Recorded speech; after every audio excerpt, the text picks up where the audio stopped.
क्या आपको पता है कि सरकारी नौकरी में समानता का अवसर सिर्फ एक वादा ही नहीं बल्कि एक संवैधानिक अधिकार है। यही अधिकार देता है भारतीय संविधान का आर्टिकल 16। हाल ही में आपने देखा होगा कि जंतर मंतर पर हुए सीजेआई आंदोलन का इसका जीता जागता उदाहरण है, जिसमें करोड़ों युवाओं की जीत हुई और सरकार की हार हुई।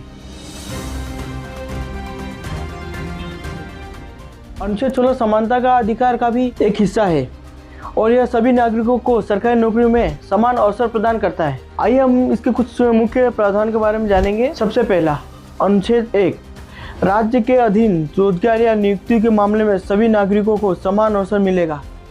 राज्य के अधीन जैसे कि बीपीएससी, यूपीपीएस, आरपीएससी इत्यादि जो भर्तियां निकलती है उसमें सभी युवाओं को समान अवसर मिलेगा। अनुच्छेद 16 क्लोज 2, केवल धर्म, मूल, वंश, जाति, लिंग, वंश, जन्मस्थान या निवास के आधार पर किसी नागरिक के साथ भेदभाव नहीं किया जाएगा। अनुच्छेद 16 क्लोज 3 में यह कहा गया है कि संसद आवश्यकता होने पर कुछ सरकारी पदों के लिए निवास की शर्तें निर्धारित करने वाला कानून बना सकता है। यानी कि आप समझे किसी राज्य में नौकरी के लिए क्या आवश्यक डॉक्यूमेंट है, इसके लिए संसद कानून बना के नियम ला सकता है। अनुच्छेद 16 क्लोज 4, राज्य पिछड़े वर्ग यानी कि बैकवर्ड क्लास के लिए सरकारी सेवा में आरक्षण दे सकती है यदि उसका कोई पर्याप्त प्रतिनिधित्व नहीं हो तो। इसका अर्थ यह है कि सरकार से उसकी बात रखने वाला कोई व्यक्ति, कोई भी हो सकता है, आप, हम या कोई राजनीतिक पार्टी या कोई संस्था इत्यादि। अनुच्छेद 16 क्लोज 4 सब क्लोज है। वर्ष 2001 में 85 संविधान संशोधन किया गया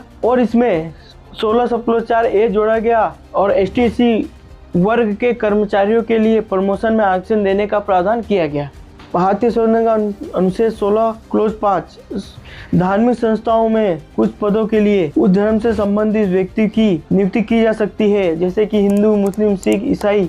भारतीय संविधान का अनुच्छेद 16 क्लोज 6, वर्ष 2019 में 103 संविधान संशोधन किया गया और इसमें आर्थिक रूप से कमजोर वर्गों के लिए यानी कि जनरल कैटेगरी में जो व्यक्ति गरीब हैं, जो धन से आर्थिक रूप से बहुत पीछे हैं, उनके लिए सरकारी नौकरी में 10% आरक्षण का प्रावधान किया गया है।